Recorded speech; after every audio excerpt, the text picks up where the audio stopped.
Students, good morning.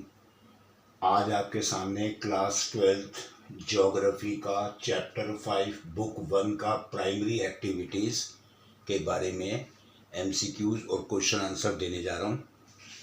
सबसे पहले MCQs primary activities, जो एक्टिविटीज़ एग्रीकल्चर से रिलेटेड हो, प्राइमरी एक्टिविटीज़ कहते हैं उसे। पहला MCQ, which one of the following is not a plantation crop. Plantation crop वो होती है जो बड़े बड़े खेतों में होती है, जो बड़े बड़े खेतों में होती है। तो नीचे लिखो में से कौन सी प्लांटेशन क्रॉप नहीं है। कॉफी भी है, शुगर केन भी है, रबड़ भी है, वीट नहीं है। तो वीट प्लांटेशन क्रॉप नहीं है। Question second, in which of the following countries, नीचे लिखो में से कौन सी कंट्री में cooperative farming was the most successful experiment. सबसे ज़्यादा कोऑपरेटिव फार्मिंग होती है। कोऑपरेटिव फार्मिंग में इनके फार्मर्स के ग्रुप होते हैं, ये आपस में मिलकर कोऑपरेटिव फार्मिंग करते हैं। तो नीचे लिखो में से किस कंट्री में सक्सेसफुल है। रशिया में, इंडिया में, नीदरलैंड में या डेनमार्क में।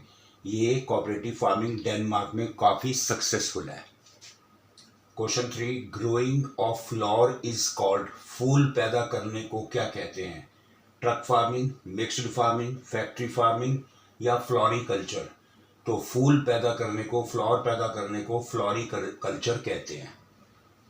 Question 4, which one of the following types of cultivation was developed by European colonialist. European colonialist यानी ब्रिटिश गवर्नमेंट जब हमारी इंडिया में भी आई थी तो वो किस टाइप की कल्टीवेशन को ज़्यादा प्रेफरेंस देते थे। कॉलखोज, कॉलखोज रशिया में होती है। प्लांटेशन, मिक्स्ड फार्मिंग और विटीकल्चर। वो सबसे ज़्यादा प्लांटेशन एग्रीकल्चर को, प्लांटेशन कल्टीवेशन को ज़्यादा प्रेफरेंस देते थे, क्योंकि प्लांटेशन में बड़े बड़े खेत लगाकर वो रबर और टी, कॉफ़ी पैदा करवा के बाहर की यूरोपियन कंट्रीज़ में एक्सपोर्ट करते थे। उन्हें काफ़ी प्रॉफिट होता था। तो आंसर होगा प्लांटेशन एग्रीकल्चर या plantation cultivation. Fifth MCQ, in which of the following region, नीचे लिखो में से किस जगह पर extensive commercial grain cultivation not practised. Commercial grain cultivation होती है जो ग्रेन पैदा करके बेचा जाए। तो नीचे लिखो में से कौन सा रीजन नहीं प्रैक्टिस करता। अमेरिकन कैनेडियन प्रेरीज करता है, पैम्पास ऑफ अर्जेंटीना करता है, यूरोपियन स्टेपीज करता है, but Amazon basin extensive commercial grain cultivation practice नहीं करता, क्योंकि अमेजन बेसिन में जंगल है, फॉरेस्ट है, बाकी सारे बड़े बड़े ग्रासलैंड है। Question 6, in which of the following type of agriculture is the farming of citrus fruit very important. Citrus fruit होते हैं जो खट्टे फल होते हैं।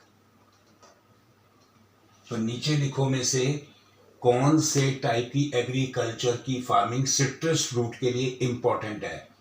Market gardening, plantation agriculture, Mediterranean agriculture या कोऑपरेटिव फार्मिंग। तो सिट्रस फ्रूट, खट्टे फल के लिए मेडिटेरियन एग्रीकल्चर बहुत इंपॉर्टेंट है। ये एरिया मेडिटेरियन सी के आसपास है। Question 7, which type of agriculture is called slash and burn. Slash and burn में क्या करता है फार्मर, अपनी फैमिली के साथ जाता है, एक जगह देखता है, उस जगह को साफ करके वहाँ एग्रीकल्चर प्रोड्यूस करता है। जो एग्रीकल्चर प्रोड्यूस होती है उसको वो अपने यूज़ के लिए इस्तेमाल कर लेता है। इसमें बेचने का काम नहीं होता। 2-3 महीने काम करने के बाद एग्रीकल्चर जो प्रोड्यूस होती है उसको काट कर यूज़ करके अगली जगह चला जाता है और जाने से पहले उस जगह को आग लगा देता है। तो इसलिए इसको स्लैश एंड बर्न कहते हैं। साफ करो, एग्रीकल्चर करो और आग लगा के चले जाओ।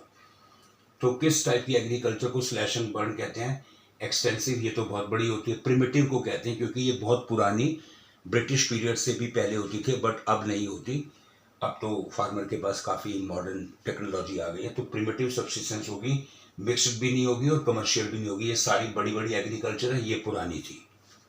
विच one of the following economic activity is not the oldest economic activity. इनमें से कौन सी इकोनॉमिक एक्टिविटी पुरानी, ओल्डेस्ट इकोनॉमिक एक्टिविटी नहीं है। गैदरिंग बहुत पुरानी, अर्ली मैन करते थे। जंगलों से सामान इकट्ठा करते थे, पेड़ पौधों से कच्चे फल तोड़ के खाते थे, हंटिंग भी करते थे। लेकिन एग्रीकल्चर ओल्डेस्ट इकोनॉमिक एक्टिविटी नहीं है। अर्ली मैन ये दो काम करते थे लेकिन ये नहीं करते थे, तो ये नॉट है, तो नन ऑफ द अबव भी नहीं होगा।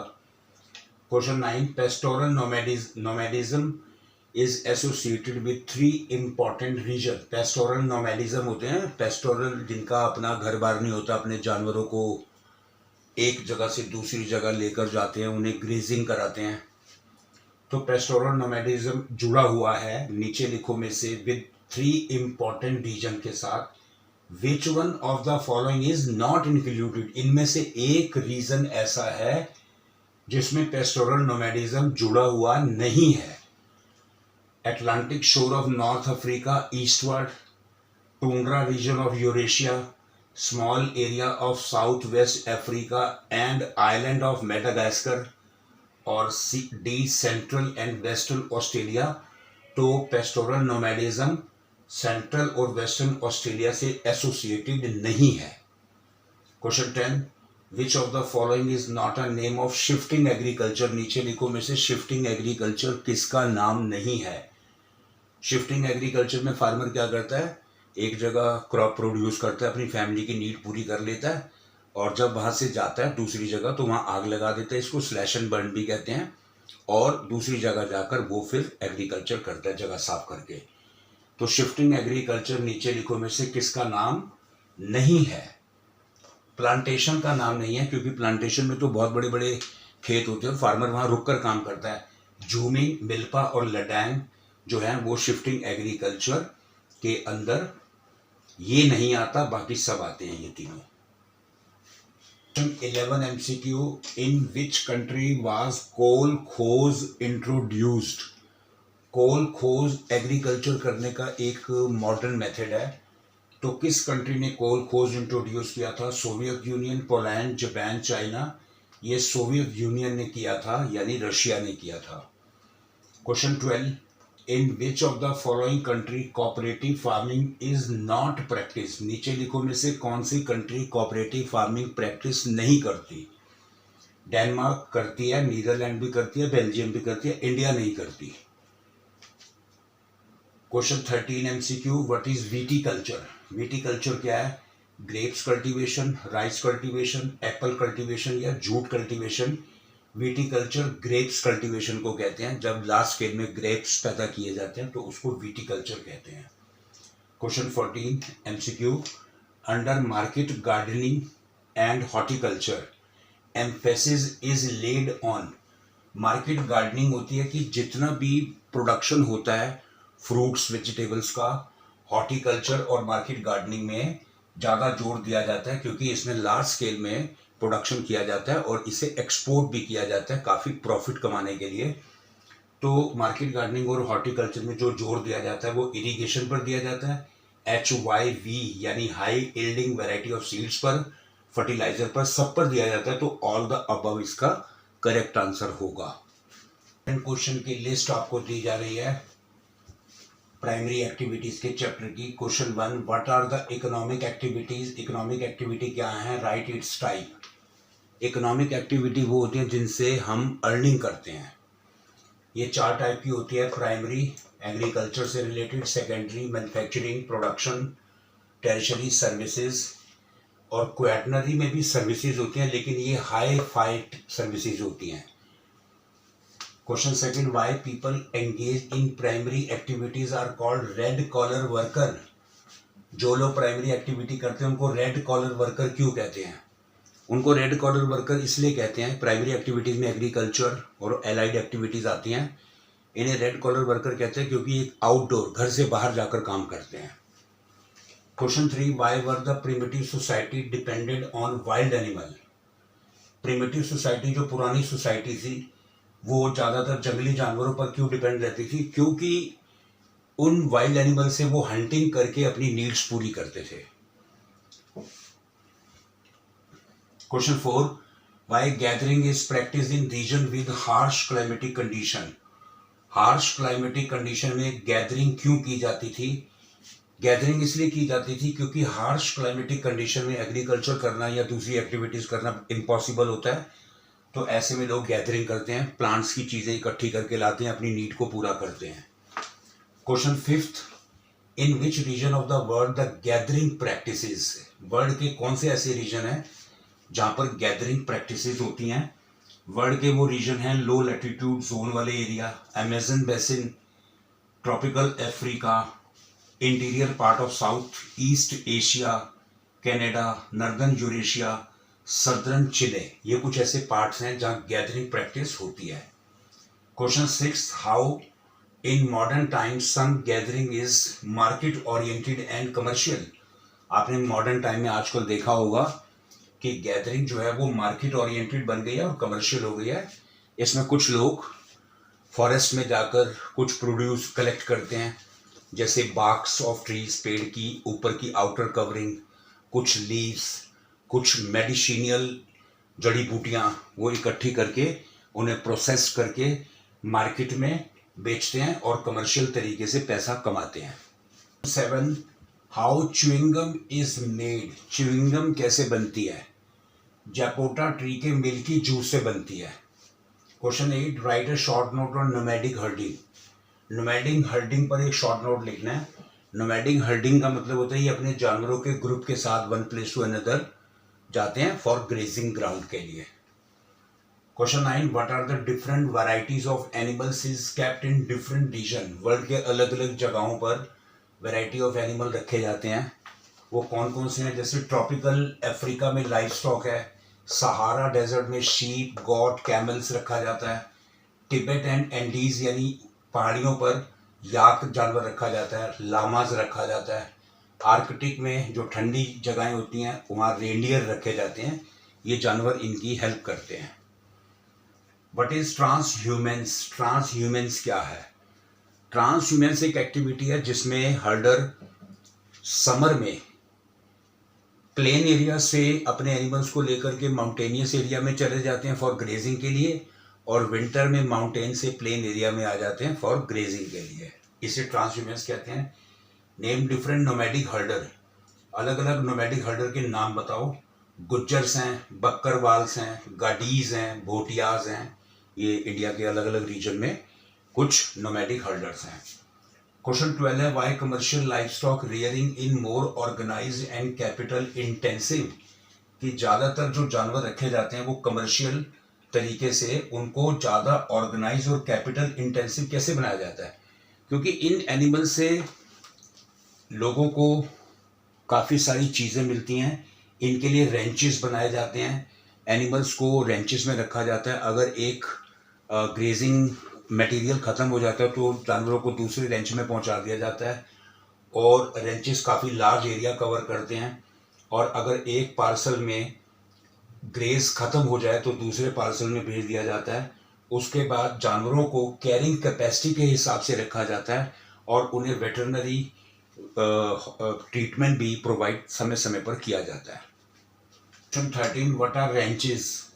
रेंचेस लार्ज फार्म होते हैं, एनिमल्स को रखा जाता है, स्पेशियस, उनको अच्छा स्पेस दिया जाता है, उनकी मेडिकल ट्रीटमेंट की जाती है, और इन एनिमल्स को ग्रेजिंग फैसिलिटीज़ भी दी जाती है। इससे इनको काफ़ी प्रोडक्ट्स, काफ़ी चीज़ें मिलती हैं। Question 14, name the different countries where commercial livestock rearing is practised.